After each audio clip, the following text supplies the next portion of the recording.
तब तक जो देख रहे होंगे वीडियो स्क्रीन शॉट कर लेंगे वीडियो का। थोड़ा बोर्ड छोटा है तो थोड़ा दिक्कत तो है ही सभी लोगों को, समझ रहे ना। एक ही बार में चीज़ें कंटेंट नहीं आ पा रही हैं, बट बाद में इसकी भी व्यवस्था की जाएगी। तो चलिए, आप सभी लोगों को मेरा सुप्रभातम। आज जो ये आप लोगों को बताना है अंड जनन और किसके बारे में, अंडाणुओं का निर्माण कैसे होता है, इसके बारे में आप लोगों को बताना है, समझे। तो आप लोग जो है कि ध्यान से सुनिएगा और समझिएगा कि आखिर कैसे जो है कि अंड जनन का निर्माण होता है, समझे।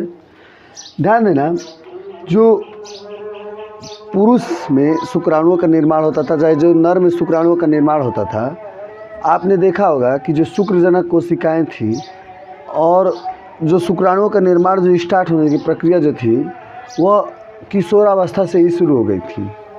किशोरावस्था से ही मतलब प्रारंभ हो गई थी किस चीज़ का बनना, शुक्राणुओं का बनना, समझे। लेकिन आप लोग को जानकर आश्चर्य होगा कि जो मादा है यानी जो फीमेल है उनमें थोड़ा अलग प्रक्रिया है, थोड़ा नहीं पूरा का पूरा ही प्रक्रिया अलग है, समझे। क्या होता है कि जो एक महिला होती है उसमें जितना भी प्राथमिक अंड जनन कोशिका बनना होता है, जितना भी ये जो है कि अंड जननी जो कोशिका होती है वह जितना बनना होता है वह जब गर्भावस्था में होती है तभी बन के तैयार हो जाता है।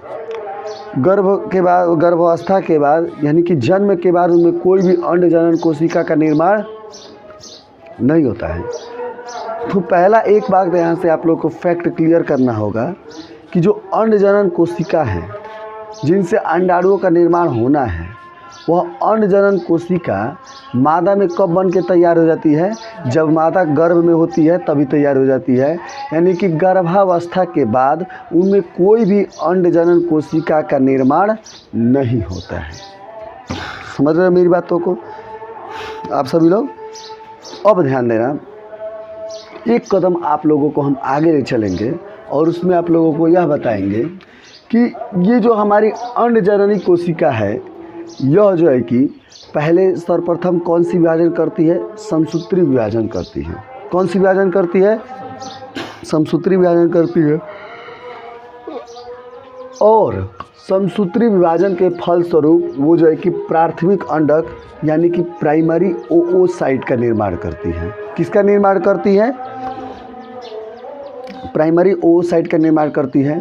कब, प्राथमिक अंड जो अंड जनन कोशिका है वो समसूत्री विभाजन के बाद किसका निर्माण करती है, प्राथमिक अंडक का निर्माण करती है, जिसे हम लोग कहते हैं प्राइमरी ओओसाइट कहते हैं। क्या कहते हैं, ओओसाइट कहते हैं। अब क्या होता है, जो इसमें माइटोसिस जो मतलब कि अर्धसूत्री विभाजन होती है वह उसकी अस्थायी रूप से अवरुद्ध हो जाती है, यानी कि वो रुक जाती है। कायदे से क्या होना चाहिए था कि जब एक बार समसूत्री विभाजन होती है तो उसके बाद जो है कि कौन सा विभाजन होना चाहिए, अर्धसूत्री विभाजन होना चाहिए ना। लेकिन अब जो है कि उनमें अर्धसूत्री विभाजन होता ही नहीं है, समझे। और जब महिलाएं गर्भावस्था में होती हैं, जो मतलब जो बच्चियां होती हैं, जो फीमेल जो मादा गर्भावस्था में होती है, तो उनमें मिलियन अंड जनन कोशिका बन जाती हैं। कितनी बन जाती हैं, मिलियन मौजूद रहती हैं। लेकिन जब ये अस्थायी रूप से अवरुद्ध हो जाती हैं और जब लड़कियां किशोरावस्था तक पहुंचती हैं यानी कि 12-13 वर्ष तक पहुंचती हैं, समझ रहे ना, तो उसमें मात्र मिलियन से यानी लाखों से कितने बचते हैं अंड जनन कोशिका, 60 से 50 हज़ार, 50 से 60 हज़ार। बाकी सब क्या हो जाते हैं, नष्ट हो जाते हैं। बाकी सब क्या हो जाते हैं, नष्ट हो जाते हैं। तो 10 लाख से कितने बचे, 50 से 60 हज़ार। और उनमें पूरे परिपक्व जो जनन काल होता है एक मादा का, उनमें लास्टली और हार्डली अगर यूज होता होगा तो 4 से 500, उतना तो हम ज़्यादा बोल दिए, उतना यूज थोड़े हो पाता है, समझ रहे ना। तो मतलब एक बात कह रहे हैं कि 4 से 500 तो मतलब आप तो नॉर्मली यूज होता होगा, समझे। बने कितने, 10 से 15 लाख। किशोरावस्था तक कितने बचे, 50 से 60 हज़ार। और उनका यूज हार्डली कितना लास्टली तक हुआ, कितना हुआ, 4 से 100, 500 तक। इनके बीच में उनका हार्डली एक परिपक्व जनन काल में उसका इस्तेमाल होता है, समझे। अब देखो क्या होता है, जब महिलाएं यौन आरंभ के समय, यौन आरंभ का होता है जब किशोरावस्था में वो जब प्रवेश करती हैं, तो उनमें 60 से 80 हज़ार ही प्राथमिक पुटक सेच बचते हैं, यानी कि ये जो हमारा प्राइमरी ओओसाइट है, प्राथमिक पुटक है, यह प्राइमरी ओओसाइट बदल जाता है प्राथमिक पुटक में। किस में बदल जाता है?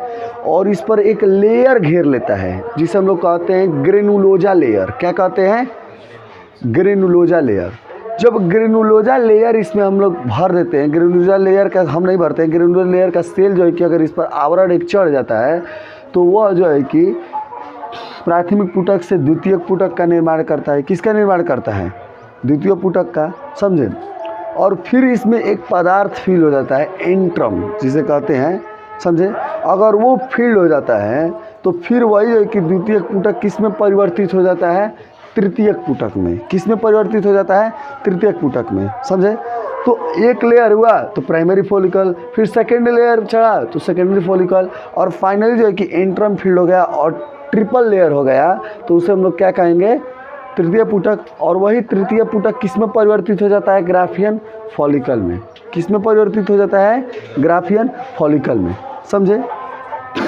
अब ध्यान देना, यौनारंभ के समय यही प्राथमिक पुटक जो है कि द्वितीय पुटक में बदलता है, फिर तृतीय पुटक में बदलता है, और तृतीय पुटक किस में बदलता है?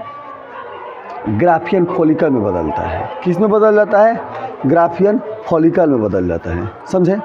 अब यहाँ पर आप लोगों को क्या समझना है कि जब ये ग्राफियन फॉलिकल में पहुँच जाता है, किस में पहुँच जाता है? ग्राफियन फॉलिकल जब ये बन जाता है, यानी इस स्टेज में पहुँच जाता है, जब एक प्राथमिक अंडक ग्राफियन फॉलिकल बन जाता है, तो अब जानते हैं क्या होता है? उनमें अर्धसूत्री विभाजन शुरू हो जाता है। जो अर्धसूत्री विभाजन गर्भावस्था में ही रुक गया था, जो अर्धसूत्री विभाजन उन्हें करना चाहिए था ना समसूत्री विभाजन के बाद, अंडजनन कोशिका जब समसूत्री विभाजन कर दी तो उन्हें अर्धसूत्री विभाजन करना चाहिए था, लेकिन वो तो रुक गया था। तो वही जो अर्धसूत्री विभाजन रुक गया था वह जो है कि ग्राफियन फॉलिकल से जो है कि और ग्राफियन फॉलिकल, ग्राफियन पुटिका में जो है कि अर्धसूत्री विभाजन पूर्ण होता है। कौन सा विभाजन पूर्ण होता है? अर्धसूत्री विभाजन फर्स्ट पूर्ण होता है। और उसके फलस्वरूप जो है कि आप लोगों को बता दें कि इस ग्राफियन पुटिक किसका निर्माण होता है? ये पोलर बॉडी का निर्माण होता है, फर्स्ट पोलर बॉडी का निर्माण होता है। किसका निर्माण होता है? फर्स्ट पोलर बॉडी का निर्माण होता है। फिर जो है कि आप लोगों का द्वितीयक अंडक का निर्माण होता है। किसका निर्माण होता है? द्वितीयक अंडक का निर्माण नहीं, द्वितीयक नहीं, हाँ, द्वितीयक अंडक का निर्माण होता है। किसका निर्माण होता है? द्वितीयक अंडक का निर्माण होता है। प्राथमिक अंडक तो तुम्हारा यहीं पर बन गया था, यहाँ से, यानी जन्म काल से पहले ही प्राथमिक अंडक बन गया था, समझे। लेकिन द्वितीयक अंडक का निर्माण जो है कि किससे होता है? ग्राफियन पुटक से होता है। किससे होता है? ग्राफियन पुटक से होता है। और ग्राफियन पुटक से जब अंडाणु ये निकलते हैं, इसी प्रक्रिया को हम लोग कहते हैं अंडोत्सर्ग कहते हैं। क्या कहते हैं? अंडोत्सर्ग कहते हैं। क्या कहते हैं? अंडोत्सर्ग कहते हैं, समझे। अब ये द्वितीयक अंडक जो हो गया, यही अगुणित कोशिका है, और यही जो है कि क्या है? मादा युग्मक है। क्या है? मादा युग्मक है। और इसे ही हम लोग कहेंगे, यही द्वितीयक अंडक क्या है? अगुणित मादा युग्मक कोशिका है, जिसके चारों तरफ एक पारदर्शी झिल्ली का निर्माण होता है, जिसे हम लोग कहते हैं जोना पेल्यूसिडा लेयर। क्या कहते हैं? और हमने आप लोगों को बताया था जोना पेल्यूसिडा लेयर ही है जो एक स्पर्म की एंट्री होने के बाद दूसरे बाकी सारे स्पर्म की एंट्री के लिए एक दरवाज़ा क्या कर देती है? बंद कर देती है, समझे। दरवाज़ा नहीं होता है, कहने का मेरा तात्पर्य है कि बाकी को एंट्री नहीं करने देती है, उसके परिवर्तन आ जाता है, समझे। देखो क्या होता है कि जो ग्राफियन पुटक से जो द्वितीय अंडक निकला ना, तो उसमें जो है कि निर्माण हुआ तुम्हारा एक फर्स्ट पोलर बॉडी का डिवाइड हुआ, तो और एक बना द्वितीयक अंडक। तो ये फर्स्ट पोलर बॉडी हाथ से हो जाता है, यानी कि ये ख़त्म हो जाता है। और इसका फिर बाद में आगे क्या होता है इसके बारे में अब तक कोई जानकारी नहीं है। और ये जो द्वितीयक अंडक है, यह एक अगुणित कोशिका है जिसके चारों तरफ पारदर्शी झिल्ली का निर्माण होता है। और इसी को हम लोग द्वितीयक अंडक जो है कि फिर डिवाइड होकर के बनाता है सेकेंड पोलर बॉडी और अंडाणु। यही द्वितीयक अंडक जो है कि अंडाणु है, समझे। अब ये अंडाणु जब है तो इसी को निकलने की प्रक्रिया को क्या कहते हैं? अंडोत्सर्ग। क्या कहते हैं? अंडोत्सर्ग।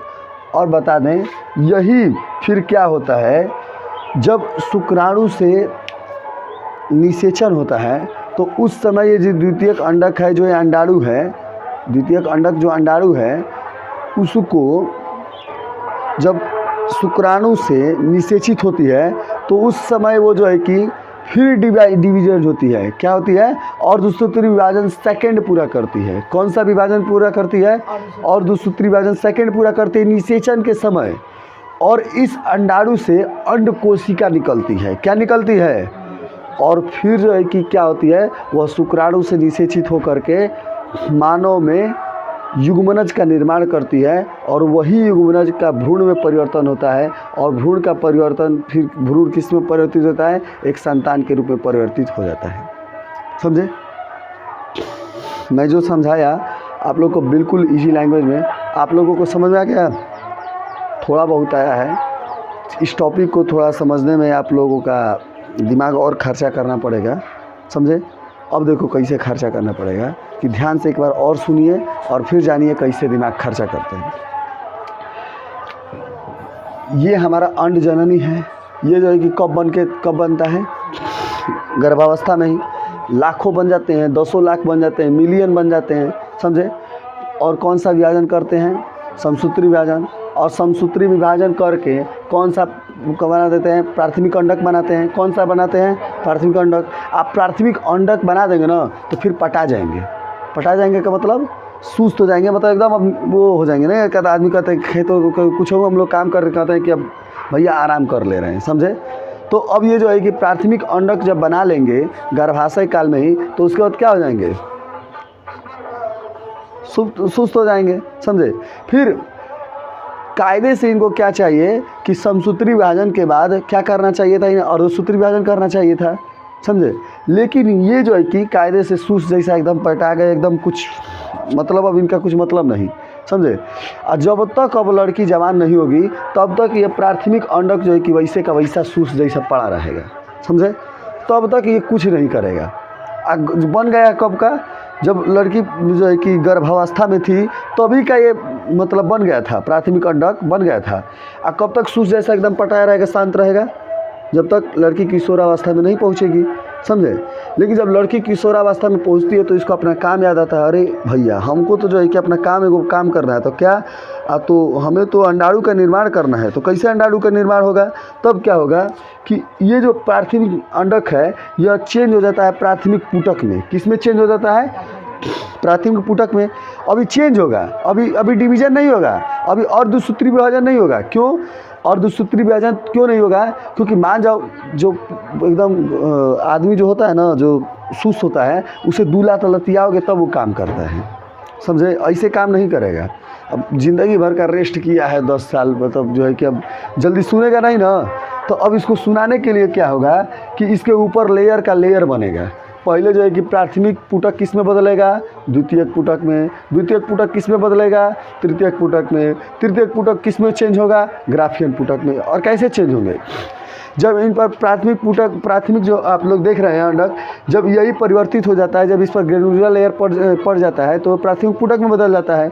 फिर एक और लेयर पड़ जाता है तो द्वितीयक पुटक में बदल जाता है। और जब इसमें एंट्रम फील्ड हो जाता है, फ्लूइड पदार्थ फील्ड हो जाता है, और जब तृतीय लेयर हो जाता है तो इसे तृतीय पुटक कहते हैं। और फिर वही चेंज होकर के आगे परिपक्व होकर के ग्राफियन पुटक का निर्माण कर लेंगे। किसका निर्माण कर लेंगे? अब जब ग्राफियन पुटक बन जाएगा तब जो है कि यह जो है कि अर्धसूत्री विभाजन स्टार्ट करेगा। क्या स्टार्ट करेगा? अर्धसूत्री विभाजन स्टार्ट करेगा। और अर्धसूत्री विभाजन फर्स्ट के फलस्वरूप जो है कि ये क्या बनाएगा? एक फर्स्ट पोलर बॉडी बनाएगा और एक बनाएगा तुम लोगों का द्वितीयक अंडक, जिसे हम लोग क्या कहते हैं? अंडाणु। क्या कहते हैं? अंडाणु। समझे? अब जो है कि क्या होगा? फर्स्ट पोलर बॉडी जो है कि ऐसे ही हैरेसमेंट हो जाता है, हाथ से हो जाता है, उसका क्या होता है कुछ पता होता है? आज तक अभी तक नहीं चला है। वैसे माना जाता है कि वो ख़त्म हो जाता है फर्स्ट पोलर बॉडी। और ये जो द्वितीयक अंडक है, ये जो अंडाणु है, ये ग्राफियन पुटिका से निकली है। तो ग्राफियन पुटिका से जो द्वितीयक अंडक यानी कि जो अंडाणु निकला है, इसी के प्रोसेस को निकलने की प्रक्रिया को ही हम लोग क्या कहते हैं? अंडोत्सर्ग कहते हैं। क्या कहते हैं? अंडोत्सर्ग कहते हैं। यानी कि इसे इंग्लिश में कहते हैं ओवम, यानी कि the process of releasing of an ovum from a from a Graafian follicle is termed as ovulation, यानी कि ग्राफियन पुटिका से द्वितीयक अंडक अर्थात अंडाणु के निकलने की प्रक्रिया को ही हम लोग क्या कहते हैं, अंडोत्सर्ग कहते हैं। अंडोत्सर्ग का मतलब होता है अंडा का उत्सर्जन होना, यानी कि अंडे का निकलना। तो आप लोग समझ गए अंडोत्सर्ग क्या होता है, अंडे का निकलना, यानी कि ग्राफियन पुटिका से जो है कि तुम लोगों का जो द्वितीयक अंडक यानी कि अंडाणु का जो निर्माण हो रहा है, इसी प्रोसेस को हम लोग क्या कहते हैं, अंडोत्सर्ग कहते हैं। क्या कहते हैं, अंडोत्सर्ग कहते हैं। समझ गए। अब क्या होगा, अब जो है कि ये अंडाणु जो है, जो आप लोग देख रहे हैं, यह अब अर्धसूत्री विभाजन इसे 2 भी करना है। अरे अर्धसूत्री विभाजन 1 हुआ है तो अर्धसूत्री विभाजन इसे 2 भी तो करना है, समझे। अर्धसूत्री विभाजन ये 2 कब करेगा, जानते हो, ये कब करेगा, जब शुक्राणु से मिलेगा। जब शुक्राणु से मिलना होगा तो यही द्वितीयक अंडक अंडाणु जो है कि उस समय जो है कि क्या करता है, अर्धसूत्री विभाजन 2 करता है और फिर सेकेंड पोलर बॉडी का निर्माण करता है, फिर अंड कोशिका का निर्माण करता है और वही अंड कोशिका में 23 क्रोमोसोम होते हैं और फिर शुक्राणु में जो है कि 23 क्रोमोसोम होते हैं, वो दोनों मिलकर के 46 जो है कि क्रोमोसोम बनाते हैं, आधा आधा, और फिर जो है कि क्या होते हैं, भ्रूण का नहीं युग्मनज का निर्माण करते हैं और युग्मनज जो है कि फिर किस में बदल जाता है, भ्रूण में बदल जाता है और भ्रूण जो है कि फिर किस में परिवर्तित होता है, संतान में परिवर्तित हो जाता है, समझे। और शुक्राणु जनन में हमने आप लोगों को क्या बताया था कि वो कब स्टार्ट होता है, किशोरावस्था से, यानी कि जो शुक्राणु जनन कोशिका में हमने आप लोगों को बताया था प्राइमरी स्पर्मेटोसाइट्स, यानी कि प्राथमिक जो स्पर्मेटोसाइट्स थे उसका बनना कब शुरू होता है, जवानी में, यानी कि किशोरावस्था में। लेकिन इनमें प्राथमिक अंडक जनक कब बन के तैयार हो जाता है, जब पेट में ही, यानी जब गर्भावस्था में होती है तभी बन के तैयार हो जाता है। अब बाकी परिवर्तन, अब बाकी कौ साल पटा ही रहता है, जब तक लड़की जवान नहीं होती है, जब तक लड़की जो है कि 11-12 साल की नहीं होती है तब तक वो इसे रसूस जैसा पटा ही रहेगा, केवल समसूत्री विभाजन किया रहेगा। और दूसूत्री विभाजन कब करता है, बाद में करता है। और दूसूत्री विभाजन फर्स्ट के फलस्वरूप जो है कि बनाता है ग्राफियन पुटक, और ग्राफियन पुटक फिर जो है कि रिलीज करता है तुम्हारा द्वितीयक अंडक अंडाणु, और वही अंडाणु जो है कि अर्धसूत्री विभाजन जब 2 करता है तो फिर क्या बनाता है, अंडकोशिका। और अर्धसूत्री विभाजन 2 कब होता है, जब वो शुक्राणु से मिलता है तब, उस समय जो है कि उसमें अर्धसूत्री विभाजन 2 परिपूर्ण होता है, समझे। तो आप लोगों ने यहाँ पर देख लिया कि यह कहीं ना कहीं प्रोसेस जो है कि ये आप लोग अंडाशय का एक फिगर देख रहे हैं, इसमें आप लोग देखिए कैसे जो है कि फिगर में चेंजिंग आया है। ये मूल जनन कोशिका है। मूल जनन कोशिका का मतलब ये कौन सी कोशिका है, अंड जननी है। ये क्या है, अंड जननी है। फिर जो है कि क्या होगा, ये जब एक लेयर से भर जाएगा तो इसे कहेंगे प्राइमरी फॉलिकल। क्या कहेंगे, जब ये सेकेंड लेयर इस पर चढ़ जाएगा ग्रेनुलोजा या ग्रेनुलोजा सेल्स का ग्रेनुलोजा लेयर, तो उसे क्या कहेंगे, सेकेंडरी लेयर। फिर जब एंट्रम फील्ड हो जाएगा, थर्ड लेयर चढ़ जाएगा तो टर्सरी फॉलिकल, समझे। और फिर वही टर्सरी फॉलिकल चेंज होकर के क्या बना देगा, ग्राफियन फॉलिकल। क्या बना देगा, ग्राफियन फॉलिकल बना देगा ना। अब यह ग्राफियन फॉलिकल जो है कि फट जाता है, क्या हो जाता है, फट जाता है, पूरा पक जाता है। तो पक करके जो है कि क्या हो जाता है, फट जाता है। और इसी के अंदर जो है कि कौन सी प्रक्रिया होगी, अर्धसूत्री विभाजन फर्स्ट, और उसके फलस्वरूप जो है कि रिलीज होगा तुम्हारा अंडाणु, समझे। और अंडाणु ही क्या काम करेगा, शुक्राणु से निषेचित करेगा, समझे ना। और फिर जब ये ग्राफियन फॉलिकल का इसमें से अंडाणु निकल गया तो बचा हुआ पार्ट तो होता है ना, हो, जैसे हम नारियलों छील देते हैं तो छिलका का इस्तेमाल हम लोग किस में कर देते हैं, हवन ऑन करने में कर देते हैं उस छिलका का इस्तेमाल, जो समझदार लोग होते हैं, समझे, या चूल्ही में झोंक देते हैं, समझे, कोई ना कोई यूज कर लेते हैं, समझे। केला भी खाए तो केला का छिलका जो है कि क्या कर लेते हैं, किस काम में आ जाता है, गाय को डाल देते हैं, समझे। अब वो तो लाला जी ने केला खाया, केला खा के छिलका सड़क पे गिरा दिया। हम लोग इतने संस्कारवान हैं कि अगर केला का छिलका खा भी लिए तो उसे जो है कि जा करके गाय या कहीं जो है कि ऐसे जानवरों को जो यूज हो सकता है वहाँ पर कर सकते हैं। तो मान जाओ ये फट गया तो इसमें क्या, ये जो पार्ट बच गया वो किस में परिवर्तित हो जाता है, कार्पस लुटियम में।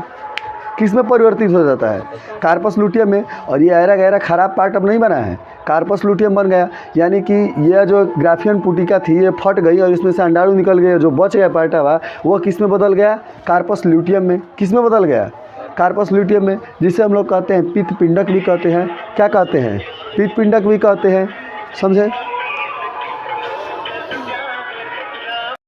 तो फिर जो है कि आप लोगों को बताया कि जो कार्पस लुटियम है यही जो है कि क्या करती है, प्रोजेस्टेरोन हार्मोन का निर्माण करती है। किस हार्मोन का निर्माण करती है? अब प्रोजेस्टेरोन हार्मोन को क्या कहते हैं? Pregnancy hormone. क्या कहते हैं? Pregnancy hormone. तो प्रोजेस्टेरोन हार्मोन कैसे रिलीज होता है? कार्पस ल्यूटियम के द्वारा। किसके द्वारा रिलीज होता है? कार्पस ल्यूटियम के द्वारा। समझे? तो अब जो है कि जो चीज़ें हमने आप लोगों को इसके बारे में पढ़ाया है, जो इसको बताया है, अब जो है कि आप लोगों को हम लिखवा देते हैं और जल्दी से आप लोग लिख लीजिएगा। जितना भी चीज़ें हमने पढ़ाया है बस उसको अब हम लिखवाएंगे और जितने भी लोग हमारे वीडियो देख रहे हैं वो स्क्रीनशॉट कर लीजिएगा और आप लोग तो लाइव लिख ही रहे हैं। समझे? तो चलिए अब जो है कि कैसे जो है कि अंडजननी जो है कि कैसे अंडाणु का निर्माण होता है यह जो है कि आप लोग समझ चुके हैं। अब जो है कि आप लोग बारी से बारी प्रत्येक नोट्स बना के लिख लीजिए और अंडाशय का फिगर समझ में आ ही गया है। समझे? ये अंडाशय का फिगर जो है कि आप लोग बहुत बढ़िया से देख लीजिएगा, क्योंकि ये अंडाशय का फिगर आप लोग के लिए बहुत ज़रूरी है, एग्जाम में आ सकता है। एग्जाम में जो है कि अंडाशय का जो फिगर है वो बहुत इंपॉर्टेंट है, समझ रहे हैं ना? और इसका हर एक फिगर देख लीजिए तो टिपिकल ज़रूर है। समझे? अब ध्यान देना आप लोग मेरी बातों पर। आप लोग स्क्रीनशॉट करके नोट्स तैयार कर लीजिएगा। अब जो है कि जितना समझाना था वो हम समझा दिए हैं। अब जो है कि आप लोग को बस लिखना है। आप लोग देखिए क्या लिखे हैं, एक बार पढ़ देते हैं, तब तक आप लोग लिखते रहिए, हम समझा देते हैं। जो लिखे हैं उसको भी हम समझा देते हैं। हमने आप लोग को क्या बताया था कि जन्म के पश्चात कोई भी अंड जननी का निर्माण नहीं होता है। बताया था कि जितना बनना होता है, कब बनना होता है? पहले ही बन चुका होता है, गर्भावस्था में ही। और यौनारंभ के समय यानी कि जब किशोरावस्था में मादा पहुंचती हैं तो उनमें मात्र 50 से 60 हज़ार तक ही प्राथमिक पुटक शेष बचते हैं। कितने बचते हैं? 50 से 60 हज़ार। समझे? जब किशोरावस्था तक आती हैं, बाकी सब क्या होते हैं? हाथ से हो जाता है उनका। समझे? और जो 50 से 60 हज़ार आप लोग देख रहे हैं ना, इनमें से केवल हार्डली हम लोग 400-500 ही मतलब प्राथमिक पुटक पूरे जीवन काल में परिपक्व होता है। समझे? यानी कि जो प्राथमिक पुटक का जो निर्माण होता है या जो बनना होता है वह कब बन के तैयार हो जाता है? जब लड़कियां गर्भावस्था में होती है तभी बन के तैयार हो जाता है। समझे? और तब अंडजनन किसे कहेंगे? अंडाणु के निर्माण की प्रक्रिया को क्या कहते हैं? अंडजनन कहते हैं। क्या कहते हैं? अंडजनन कहते हैं। यहाँ पर अंडजनन लिख दिया मैंने। अंडाणु के निर्माण की प्रक्रिया को हम लोग क्या कहते हैं? अंडजनन कहते हैं। और अंडाशय के अगर आप लोग बात करें तो अंडाशय के अंदर चारों तरफ एक कोशिका का स्तर होता है जिसमें मूल जनक कोशिका होती है। समझे? अंडजननी होती है। समझे?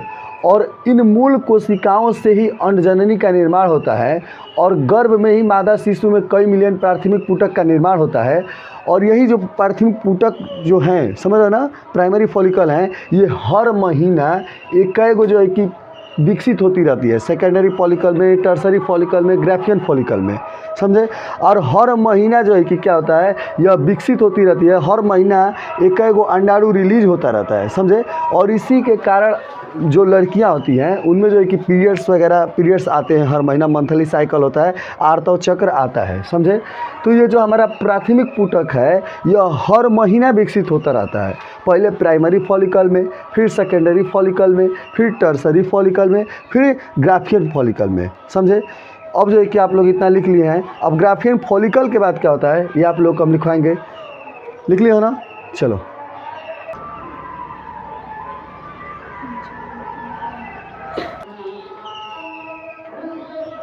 अब आप लोग यहाँ पर देख लेना, जैसे फिगर में बताया गया है, अंडजननी पहले समसूत्री विभाजन कर रही है ना, फिर क्या बना रही है? प्राथमिक अंडक। समझ रहे हैं ना? प्राथमिक अंडक एक ग्रेनुलोजा सेल की परत से आवृत हो जाता है यानी ढक जाता है। फिर वो क्या बना लेता है? प्राथमिक पुटक। क्या बना लेता है? प्राथमिक पुटक। और फिर जो है कि प्राथमिक पुटक जो है कि द्वितीयक पुटक के रूप में परिवर्तित हो जाता है, फिर तृतीयक पुटक के रूप में परिवर्तित हो जाता है और तृतीयक पुटक परिवर्तित हो जाता है ग्राफियन पुटक में। समझे? तो तृतीयक पुटक के बीच में उपस्थित जो प्राथमिक अंडक होता है वहाँ पर अर्धसूत्री विभाजन फर्स्ट होता है और फिर वहाँ से फर्स्ट पोलर बॉडी का निर्माण होता है और फिर तुम्हारे अंडाणु का निर्माण होता है। समझे? तो ग्राफियन फॉलिकल के बाहर जो ये आ जाता है अंडाणु, इसी के प्रोसेस को हम लोग क्या कहते हैं? अंडोत्सर्ग कहते हैं। क्या कहते हैं? अंडोत्सर्ग कहते हैं। और जब द्वितीय अंडक जो आप अंडाणु देख रहे हैं यह शुक्राणु में प्रवेश करते समय अर्धसूत्री विभाजन 2 करता है और फिर जो है कि बड़ी अंड कोशिका एवं सेकेंड पोलर बॉडी का निर्माण करता है। समझ रहे हैं ना? और फिर वही जो आप लोग बड़ी अंड कोशिका देख रहे हैं वह शुक्राणु से संलयित होकर के युग्मनज का निर्माण करता है। समझे?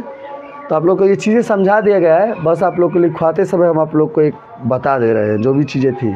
अब हम पढ़ेंगे, आप लोग को बताएंगे अंडाणु की संरचना के बारे में हम 5 मिनट देख लेंगे। अब हम डिस्कस करेंगे आप लोगों को अंडाणु की संरचना के बारे में। समझे? हमने आप लोगों को बताया था एक बात, शुक्राणु की संरचना।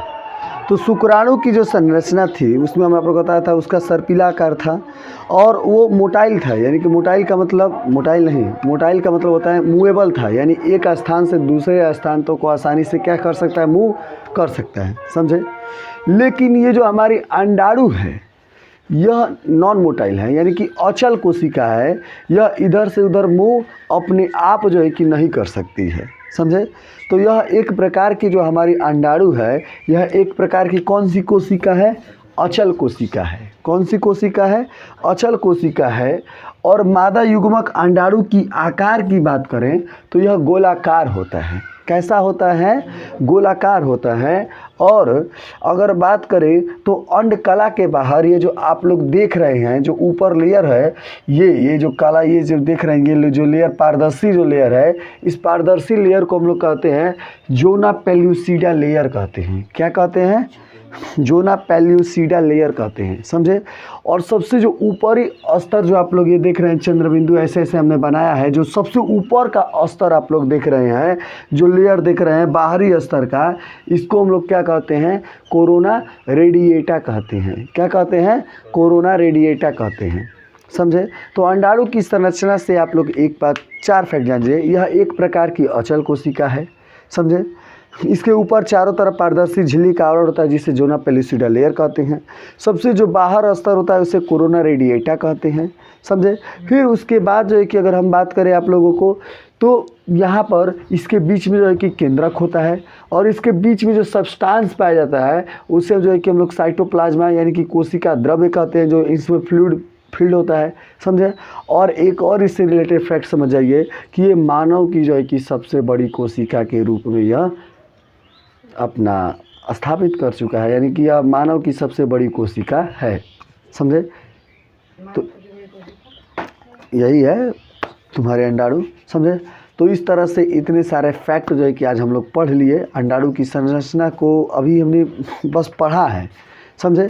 जब हम निषेचन आप लोगों को पढ़ाएंगे और अंतरोपण पढ़ाएंगे तो निषेचन के समय में इसमें कैसे परिवर्तन होते हैं और इन संरचनाओं का महत्व क्या है वो जो है कि आप लोग को बताएंगे। आज जो है कि आज हमने डिस्कस किया आप लोग को अंडाणु कैसे बनते हैं, अंडाणु की संरचना के बारे में बताया। कल के क्लासेज में हम आप लोग को बताएंगे आर्तव चक्र के बारे में, यानी menstruation cycle, monthly cycle, periods के बारे में बताएंगे। और कल का क्लास बहुत ही इंपॉर्टेंट होगा पीरियड्स के बारे में जब हम बताएंगे तो, क्योंकि एज एक सेक्स एजुकेशन के लिए भी अगर हम बात करें आप लोगों को तो इसको आप शामिल कर सकते हो, जो बहुत ज़रूरी है। क्योंकि बहुत सारे लोगों का शादियों भी हो जाता है फिर भी वो डाउटों में जीते हैं और उनको पीरियड्स के बारे में, उनकी घटनाओं के बारे में वगैरह में सब पता नहीं रहता है। समझे? फिर जो है कि अगले क्लास में हम पढ़ाएंगे, जब आर्तव चक्र आप लोग को पढ़ा लेंगे तो उसके बाद आप लोग को जानते हो क्या पढ़ेंगे, उसके बाद बताएंगे कि निषेचन कैसे हो रहा है, यानी ये जो शुक्राणु है और ये जो अंडाणु है कैसे शुक्राणु जो है कि अंडाणु को भेदते हैं उसकी दीवारों को, और कैसे अंतरोपण होता है, यानी कि कैसे युग्मनज जो है कि हमारे जो गर्भाशय हैं उसमें उसका अंतरोपण होता है। ये हम लोग उसके अगले क्लास में पढ़ेंगे। समझे? तो चलते हैं। आप सभी लोगों को जय हिंद, जय भारत। मन लगाकर पढ़िए और टेस्ट दीजिए और सफल होइए और इनाम जीतिए। समझे?